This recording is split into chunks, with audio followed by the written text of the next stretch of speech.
Just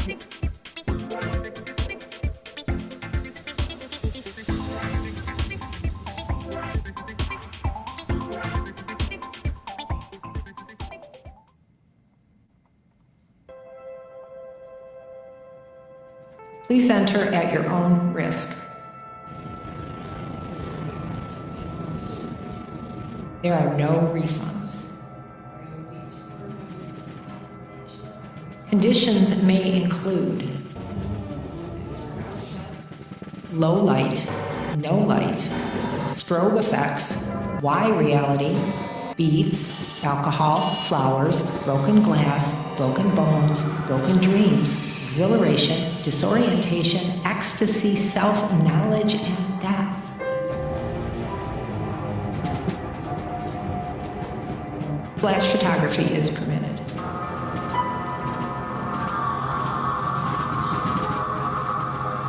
Remember to be aware of your surroundings. Your surroundings are aware of you. Welcome to Dark Factory.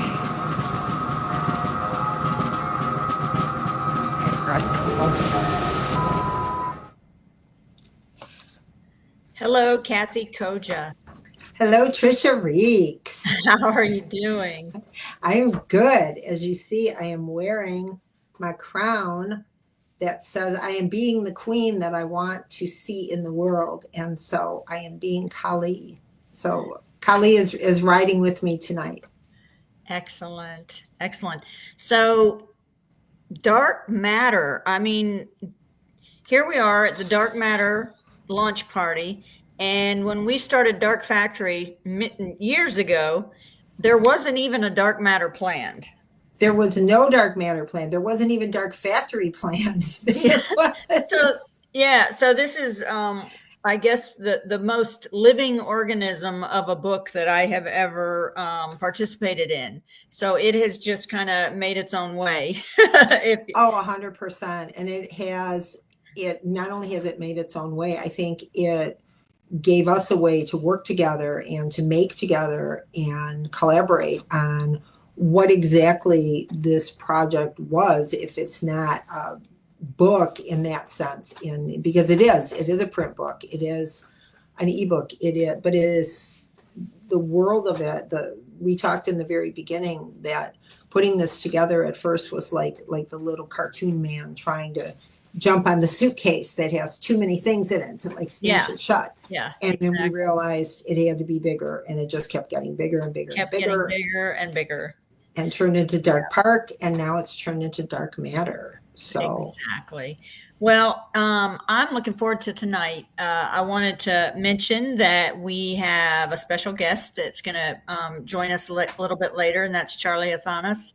And we're going to do a giveaway of one of the full Dark Matter book and swag package that has the avatar cards. We are going to do a couple of readings, and then we're going to have a conversation when Charlie joins us about making, not just about making, but this is the Dark Factory series is all about making, and both what the characters are doing and then what Kathe has done and what all of the people who have participated in various ways have done. So that is going to be great. And I guess with that, before we go into the first reading, Kathe, I want to do one thing. If you see at the bottom of the screen, we will talk about making later, but the number of people who have participated either by creating art or creating just so many different things is amazing. So they're going to be at the bottom of the screen while we talk about different things. And with that, speaking of making, I'm going to do just a little teaser. And this is a demo of the next evolution of Dark Factory, which would be a virtual reality. And this is done by Charlie. And I'm going to share this, and then we'll be back to you.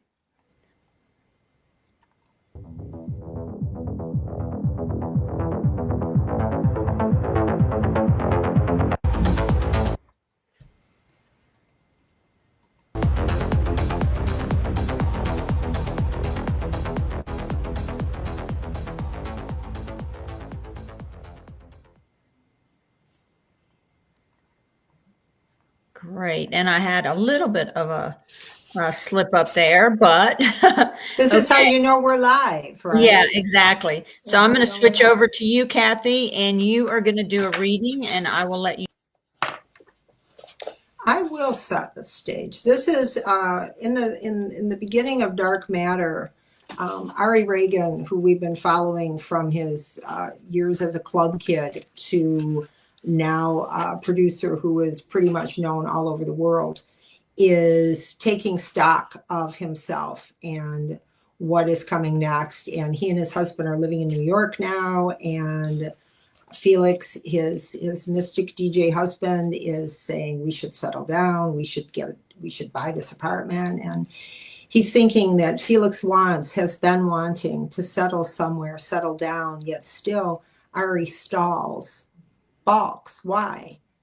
Felix is his home, but his own center is something apart. What did Jonas say? Ari's a maker. Give him anything, anything at all, like the aftertaste of last night's cocktails. And his own face glimpsed bluish and distorted on a doorside security screen, and the gold-trimmed Saint cards Ava tucks into his bag, or bodyguard Alonso's waistband pistol and the empty bottle of Vismalux rolling on the jump car's floor, the ice storms that killed Meg's orchids, and the mud that buries Indigo Studio, the walled-off professionals on Argo, and the art strays and true believers on Kerosene, and the ruthless gossip mobs on Dive, the false calm of News Immediate, and the doom screamers on Daily, all of them telling him, showing him the same thing, that things end, change, break, amaze, everything operating in the spin that he no longer hunts or rides, but lives inside, alert, aware, surviving. That's Ari. I love that. Love And it. what has been so fun about writing these characters and following these characters throughout, and Trisha is too modest about her own involvement in this project. So many of the good ideas have come from Trisha. So many of the questions and suggestions and creative impetuses come from Trisha. So she will not take a bow, but we're going to give her a round of applause anyway. Well, And one thank of the things that you talked about was the stories, yeah, the stories. the character stories of Mhm. people in Dark Factory, in Dark Matter, in Dark Park, so we could experience those characters without having to like stop and be pulled out of this action and go, okay, now I'm going to talk to you about this. It's essential. If you want to know everything about the story, those characters are always there for you. The essential story is contained, in the narrative. But all that stuff has to do with it. All that stuff tells that story too. So that was on Trisha. Well, thank you. Let's get Charlie into the mix. Okay. And before we bring him on, I wanted to just say a couple things. So, if you go to burningscity.com, that is his website, and he is like probably that commercial used to say the most interesting man in the world.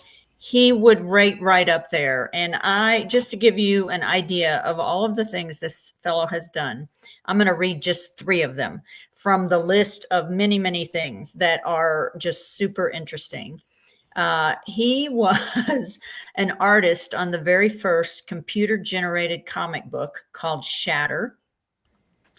He owns a 1979 Moog Prodigy synthesizer. Those were made, by the way, right here in Asheville, North Carolina.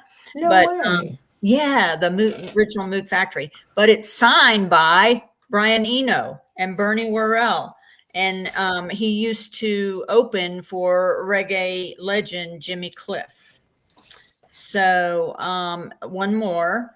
This was the one I love. He designed a set for a zombie play that crashed a car through the ceiling to open the show. So anyway, those are just 3. So I highly, highly recommend that you go check out his website, and I'll give you the link to that in just a bit. Right now, I'm going to show you another clip, and this is all Charlie.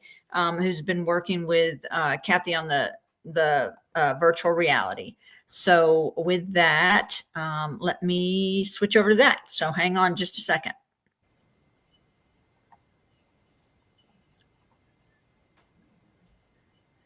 Let me make sure I get the right one. Okay.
Okay, that is amazing. All right. I love that dirigible. I love that shot where it goes up and up and up and up and up. Yeah, And then you yeah. realize how far up it really goes. I love it. I love it. So welcome, Charlie. Hi. Thank you for having me. Appreciate it. Exciting. Yeah, yeah. Great. So Kathe and Charlie, tell us a little bit about how you guys got together on Dark Factory. Well, I cold messaged him and said, because why not? Right? Why not?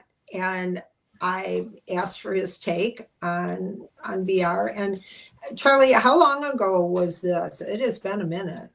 4 or 5 years. I mean, Yeah. it's a half a decade. Isn't it crazy? Yeah, easily. And we've been talking all this time about at the heart of the question was, what is a book? What is, because Charlie has also met a jillion writers whose names would awe you, and he has the leather jacket to prove it too. And his signed jacket is like a wonder. And just the idea of what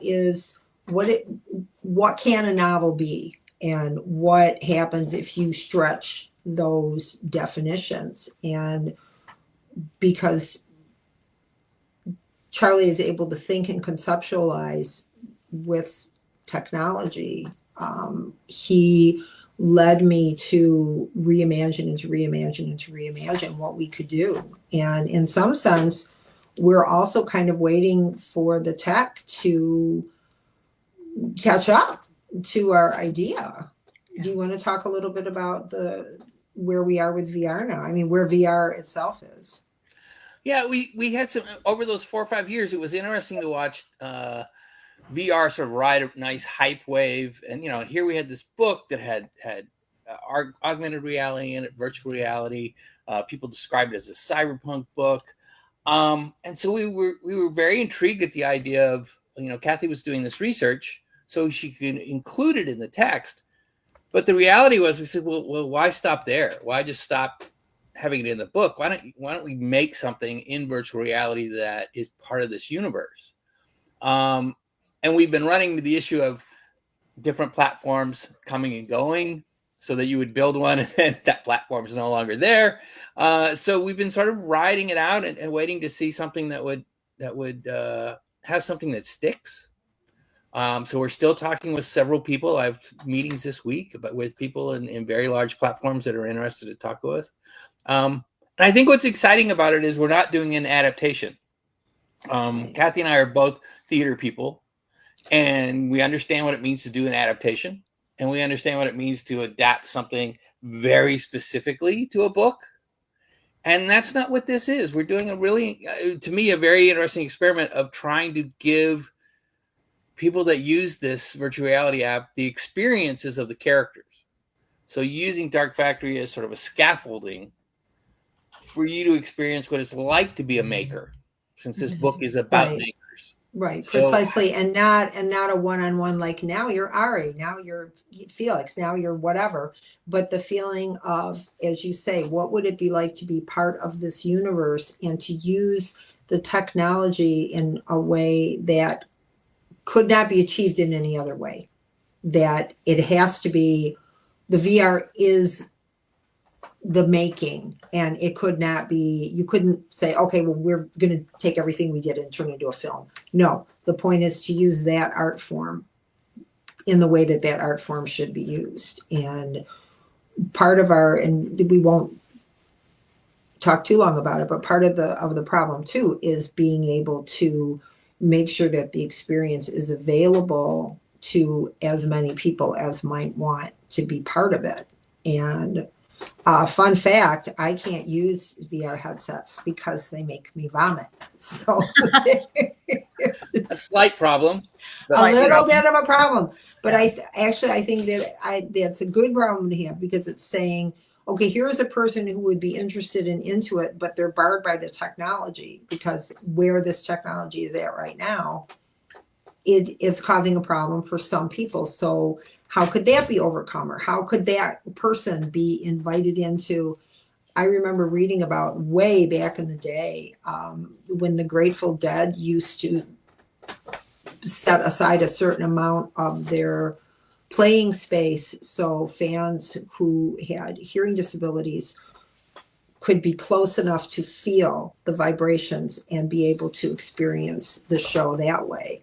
Thought, what a fucking great idea. What a welcoming and inclusive thing to do, and what a smart thing to do too, because now there are a bunch of people who are able to enjoy your shows that other shows have never even considered them. So for those among us with serious wiggly inner ear difficulties, we will find a way for you to have fun with Dark Factory. We will find a way. And I think what has been really exciting for us too is looking at these different iterations and what people are doing with stuff the same way, we look at what is a book? Well, what is a VR experience? What is a story really? What components are, and in the crawl that you see so many of these people. Isabella Ness is an audio genius. Kevin Peterson is a scent creator.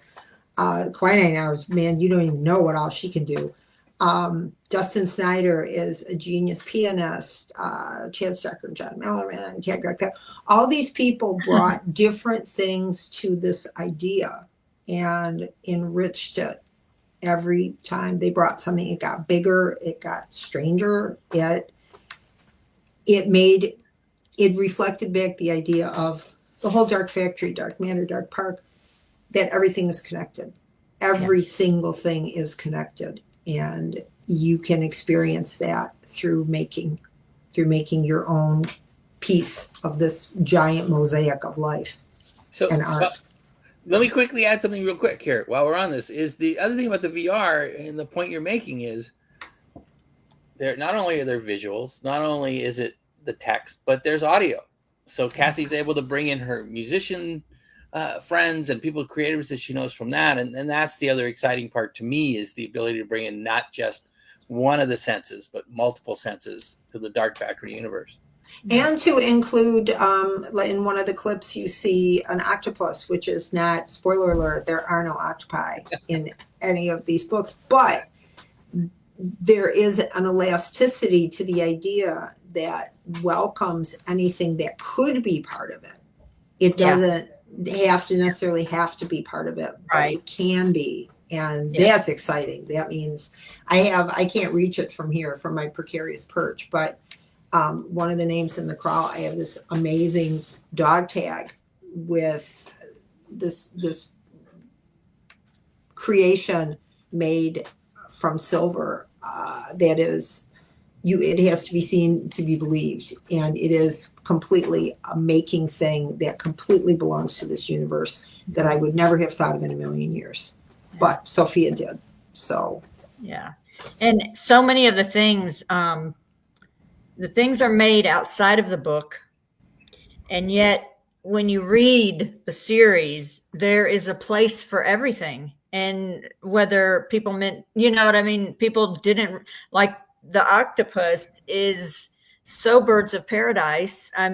You know, I mean, I am sure that somewhere in some parallel universe, the game exists and the octopus is there. And that's a whole nother thing too, is that this whole, we talk a lot about Ari and Felix and Bunny, and we will get to Bunny in a minute, but the whole other, what the arena of gaming that Max Casper and his art making and his love of, and push me pull you, you know, love and hate for games and immersive art is, that is another complete universe. And I would love for someone to make the Bird of Paradise game. Yeah. And with that mountain of skulls, this ziggurat of skulls, and it's all the people who have died in the game. When you die in the game, your skull goes on this ziggurat. That's so cool. I would love to see that in real life, or in game life, or whatever. But yeah, the energy in this idea has lasted for 5-6 years now, and is still finding ways to grow. So I think that in itself is a testimony to how much power there is in making, and how much we want to make as a species. Right. Being creative is what we are. We all are. I hate when people are I don't hate, but I'm sad and I cry because people will say, "Oh, I'm not creative." Of course you are. Of course you are. Yeah. You may not have found your discipline yet, but one of the most creative people I ever knew was a nurse. And her discipline was, how can I go in every day and try to find ways to improve my patient's experience? I don't care where they are in their illness or their journey or whatever.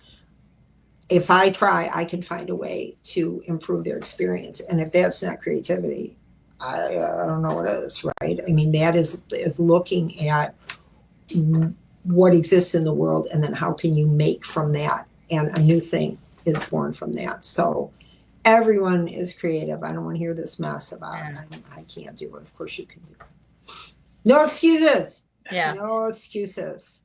So, Kathe, after reading Skin and The Cipher and so many of your short stories and some of the stories in Velocities, this theme of creativity and making, and the artists, that what they're struggling with and those sort of things are through so many of those, but in a very negative way, all taken to extreme. And yes, they're in the Dark Factory series. The making can lead people into some serious challenges, with Max with his game and just others, but there seems to be a lot more positive energy in this. And so this is just me asking, is that something that has mirrored where you are in your creativity and making yourself as a maker now, or was it just time for it to end a little more happily? That is an excellent question. That's an excellent question, and I think part of it is inherent in the characters. These are a very energized bunch, and in the beginning of the book, a very young bunch too. Yeah. And they have all our heads. None of us are like, it makes some difference, but it also, the little bit that I read about Ari at the beginning of this book, where he talks about being alert, aware, and surviving. Now he understands that there is something to survive. There is that negative aspect. There is that, there's a character in Dark Matter. His name is Tom Hay, and Tom Hay is very, I don't even know if negative is the word. I don't know if he's a nihilist. I don't really know what he is. But at one point, he has a little quote on his me page that says, "God grant me the grace to climb out of my own asshole and see the sky." And I think that is that has to do with why there is joy. Because once you realize that there is a sky, there's a horizon, there's a world that your work fits into, I think that opens us up a lot. It opened me up, and I think joy is essential too. Right now, where we are in our country is, I think it's fair to say, very challenging at this point. But what is essential to meet that kind of darkness and to meet those kinds of challenges is creativity and joy, because those things are in opposition to forces that are trying to bring about situations that would quash joy and that would quash independent thinking and that would quash creativity. And so we respond by saying, I'm going to make some stuff.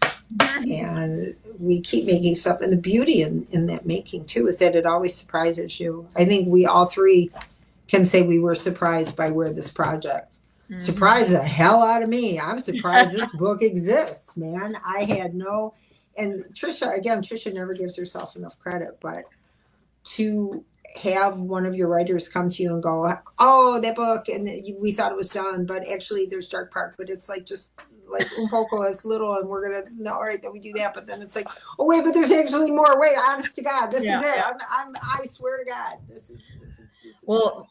When you first came to me, there wasn't even going to be a print book. I remember you said, I don't even see a print book. And I just immediately saw a print book, but yeah, I mean, not because, but for the reasons that to make it, just merge with that visual aspect, which it's really hard going back to normal books again.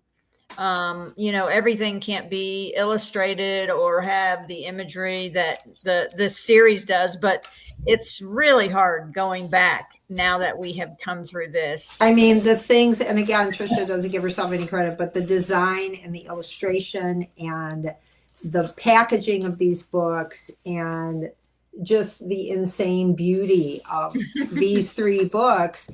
And that is 100% of the story and of the narrative. Without that, I don't know how to go back either. We're all ruined now in the best possible way, right? We are ruined. And thinking of ruin makes me think about Bunny too. And I really want to read you guys this, because Bunny is so not anything that I expected at this late date. I've only written one trilogy before the Under the Poppy books, and there were no super major characters like this showing up at the end, right? And she just kind of walked in, and she was so Bunny, and she just took her rightful place in this story. And at this beginning of the book, she is meeting with Ari's personal assistant, Unicorn 16, and Unicorn 16 says, is there a reason that you wanted to meet here and talk live? I mean, in real life. And Bunny says, I spread the whole earth out as a map before me. On no one spot of its surface could I put my finger and say, here is safety. What? Thanks for taking the time, stepping away to pay the tab, learning just what she needed to learn, that next weekend's in-person meet will include Felix and Bergeron, the game maker. Thomas is flying them somewhere to breathe each other's air or share electrons or something. But Ari will not be on that plane. Ari will stay behind alone. Thomas does not know that. Maybe even Felix does not. But Unicorn 16 did. Though Unicorn 16 has no idea they shared that information. They were professional, but guarded. They kept Ari's name out of the conversation. And that they could was the tell. How to use that weekend, though, needs to be carefully planned. And she's thinking of the different ways that, now that she will have Ari to herself, Ari makes a point of avoiding her, not out of dislike, as Felix thinks. For all his street instincts, Felix is an innocent, but because Ari sees her as completely as she sees him. At first, she thought she had to meet him right away. And then she thinks of the different ways that she was planning to get together with Ari. But by that time, she knew better, knew not to go at Ari full bore, but from the sides, all sides, carving away everyone and everything else, and then put herself in that empty place and say, let's go. And that moment will be worth all the wait and all the work. She saw that when they finally met. On her feet, between the blue frosted windows and the rubber plant, watching Ari walk in. Bespoke pinstripe vest and black diamond earrings, he barely shook her hand, but when they touched, he felt her. She knows he did, because she felt him. A warm shock, electric as sex, but not sex. And when he did not speak, would not, I'm Bunny Graves, she said, and you're a great dancer. Now, how do you say no to that, right? How do you say no when somebody like that walks in? Yeah. And yeah, Bunny, and we haven't even talked about some of the ancillary things. We have the Bunny paper dolls that I believe Charlie had found roaming around in Chicago. Yes. There she was. She's various been to locations. Berlin, Yeah. been to Berlin, been to New York. Bunny gets around. Bunny's on some weird back road somewhere. I mean, Bunny definitely gets around. And the elasticity of the story that would allow that, and the elasticity of the project that would allow a major character to come in like this at, the ass end of the story and just, lay everything to waste. That speaks to not only to the energy that propels it, but to the generosity of Trisha saying, let's keep rolling the story as far as it will go. and finding new ways to do that, and finding ways that had to do with Bunny. I mean, this cover alone, how fucking iconic can you get? Oh my God. Trisha, will you talk a teeny bit about your design on all this long ass project? Yeah. So, I mean, it's hard to admit this, but half the time when Kathe comes to me with an idea, I have no clue what she is talking about. I mean, no clue. And so it's always this careful balance of showing excitement, because I am excited, and asking questions, but not asking so many that she understands I have no clue, but enough to get me to that next conversation. And that has been Dark Factory the whole time, because I literally worked with you on this for so many months before I had any clue what Dark Factory was. Because in your mind, you have it all, and you're giving me little bits of this, and to understand what it all is, I mean, it just was impossible. And so there was a point where I said, she'd been around, she's written a lot of books, she cannot help but come out of the pages. I've seen that with all of your past before you met me, with the shows that you did, where that book just came to life on a stage. And it was Rocky Horror Picture Show times 1,000. Forget the rice, we're gonna bring you up, and you're gonna be. So anyway, so that just says I have no idea usually what's happening. Then she starts sending me pages, and whenever I read a book, because I do like the merchandise side of things, and I do love, bringing some of the parts of the story to life. I did little bits of that, right from the beginning, the first novel. Keith Rawson's Mercy of the Tide, we created little bar coasters from the bar that was in the book. You know what I mean? So it's always just been something that I wanted to do. Well, in every book you mark, okay, this is potential. This is potential. In Kathe's, every page has 20 highlights of this is potential. This is potential. And so, in coming up with this design and everything, it it comes to you. I mean, it's Mhm. from the horns, which is like one of the very early scenes in Dark Factory, and he's got the past VR. I don't know what you call it, but it's more than VR.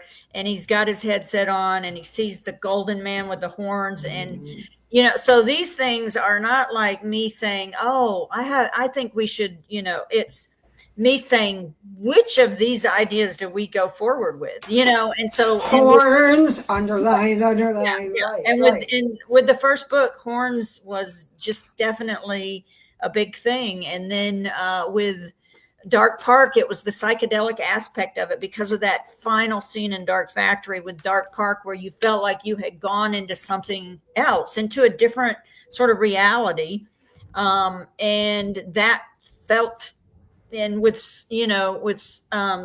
Sergei's camera, and so that kind of just it came out of the book, and then of course the boots. I mean, how can The you bunny not? boots. Yeah, how Bunny could there, boots. if there is, a symbol for the last book, it's those boots for It's sure. in the Yeah. beginning. I have to read a tiny bit about Bunny's boots because Yes.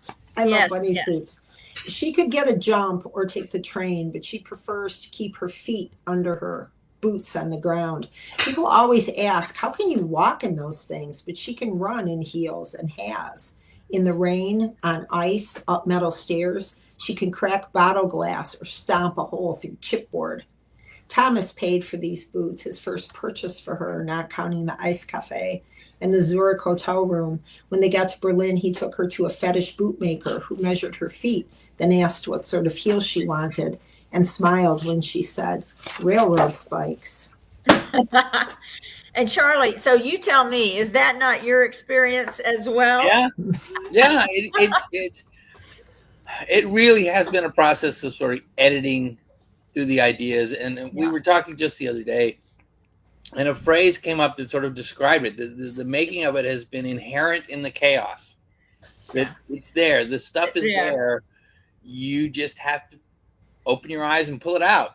But Yeah. it's there. It's already in the books. It's already in the Yes. text. And Yeah. chaos can be such a nutritive medium too. And Charlie and I often have check-in meetings where we talk about stuff that we're doing, but also about the reason why we're doing stuff. And that kind of chaos, he's seen it in shows, so have I, and Trisha entering into this chaos and going, I am not sure what is happening, but I'm sure something is happening. And so I'm going to follow that. And as a director, I always thought that was my main role, was to keep us in the zone where things kept happening. And if things went too far from one side to the other, to kind of pull you back, but to never feel as if you had to be in control of what's being made, but trusting that things were going to continue and that you were going to get to some sort of end and that it was going to be awesome.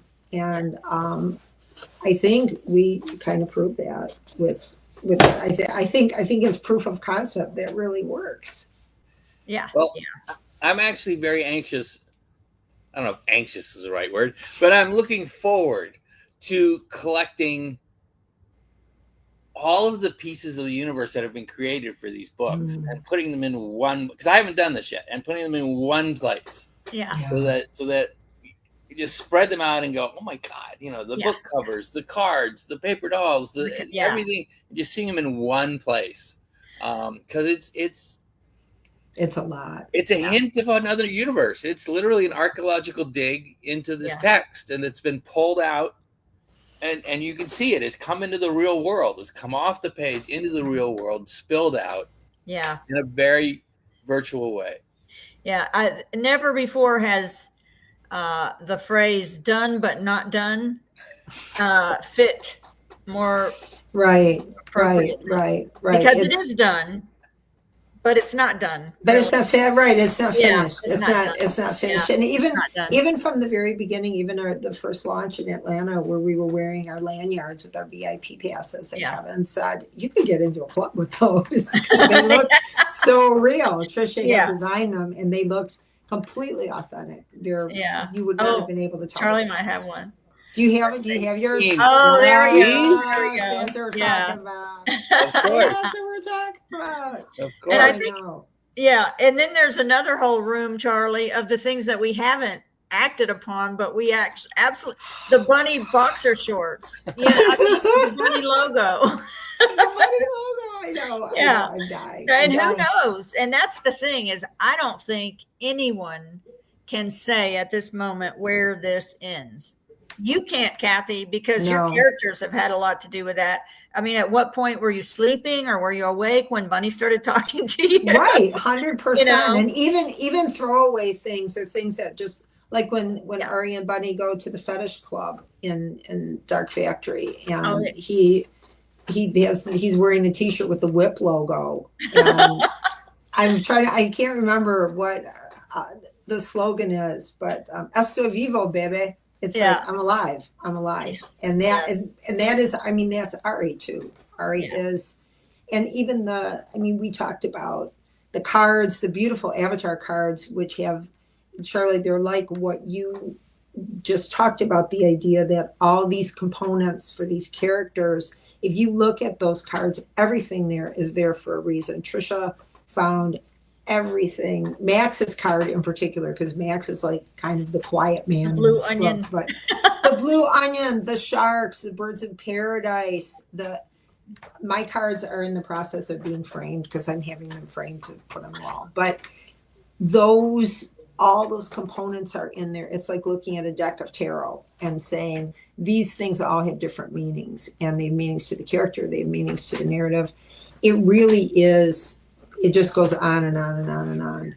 And there may be extensions of it that we have not even thought of. So I have a reader question. Mm-hmm. I have a reader as a reader, right? I mean, I'm part of this project, but I'm also a fan. Yeah, a reader. Me too. It's interesting to me as I cross my arms in defensiveness. It's like how as a reader, how would I experience all of this? Yeah. Like as a publisher, there's literally a half a decade of creativity, both on the website. So there's digital versions, there's real world physical versions, there are the novels.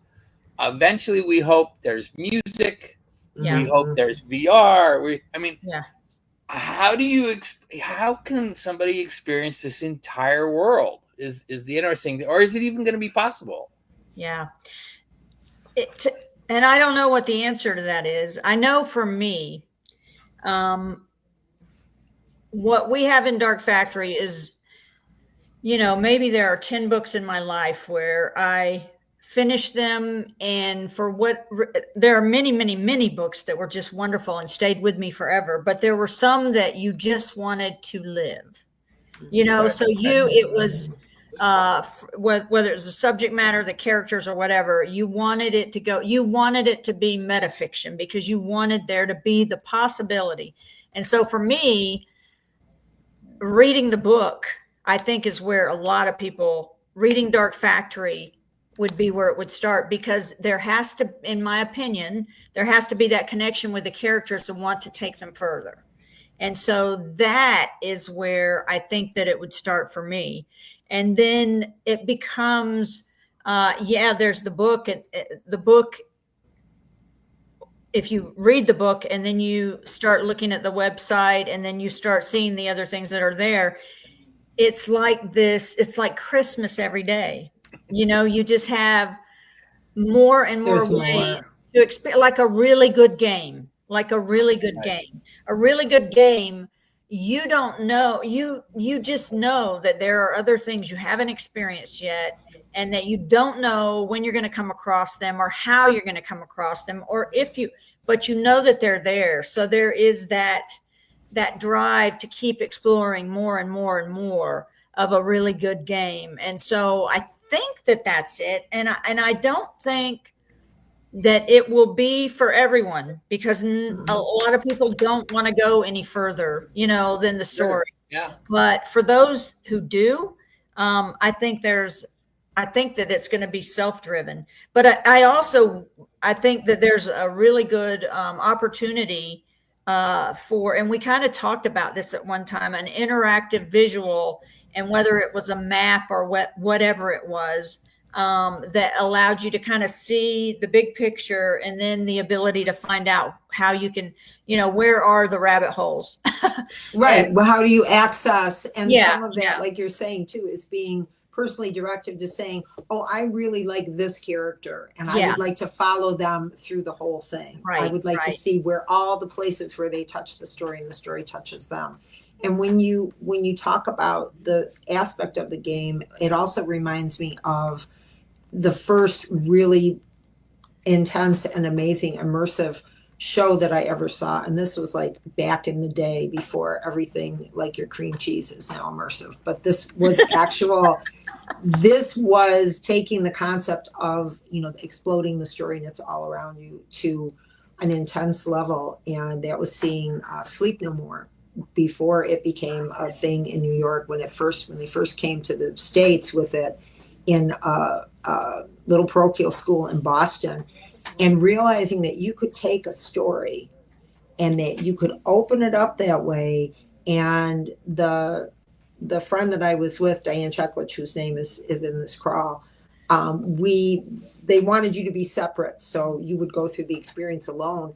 And when we met up at the end, we had completely different stories to tell, because she had seen a whole different level and I had seen a different level.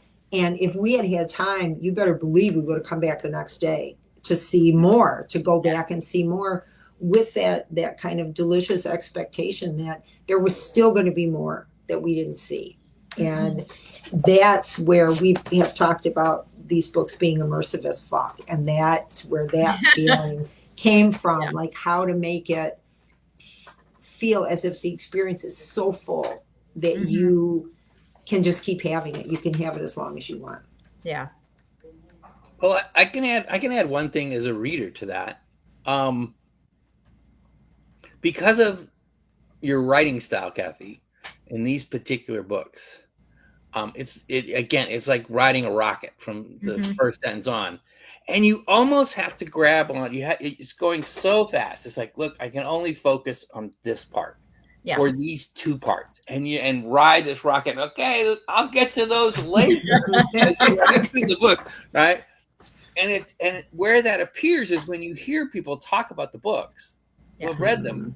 I'm like, what book did you read? Like, because everybody's coming away with they've grabbed onto one thing, and like, I saw that out the corner of my eye when I was riding by it. But, oh God, and you focused on that. I need to go back and focus on that.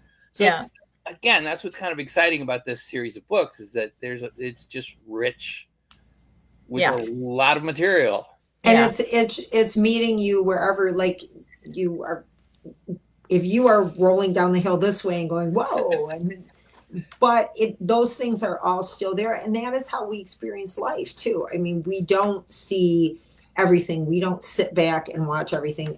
Shit is happening all the time. And especially now, and you're paying attention to things, and you're doing work, and you're talking to this person, this happening. All of these things are part of it. And if you could get that, God's eye view and really look down on things and really look at them in a 360 way, you would see that. That's why the mycelium idea, if I'm saying that correctly, of all the little things that are connected, and all that connection is there. And that's where we get back to making too. All the things that people have made are connected to this story, to this narrative, to this world. And, and that's why, we're here now, and we've all made this happen in a different way. Yeah. So. Okay. Well, here's what I would suggest. I am going to announce the name of the giveaway. I want to real quick throw something up for anyone who is interested in learning more about Charlie. And Charlie, does this fit on your website? You say you want to do cool things with cool people. Is this work with Kathe? Does that fit No, not at all.